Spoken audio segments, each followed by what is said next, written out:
اعوذ باللہ من الشیطان الرجیم بسم اللہ الرحمن الرحیم قل من یرزقکم من السماء والارض امن یملک السمع والابصار ومن یخرج الحی من المیت ویخرج المیت من الحی ومن یدبر الامر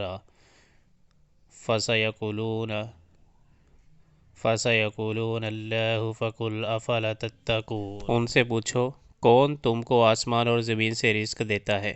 یہ سماعت اور بینائی کی قوتیں کس کے اختیار میں ہیں؟ کون بے جان میں سے جاندار کو اور جاندار میں سے بے جان کو نکالتا ہے؟ کون اس نظم عالم کی تدبیر کر رہا ہے؟ وہ ضرور کہیں گے کہ اللہ۔ کہو پھر تم حقیقت کے خلاف چلنے سے پرہیز نہیں کرتے؟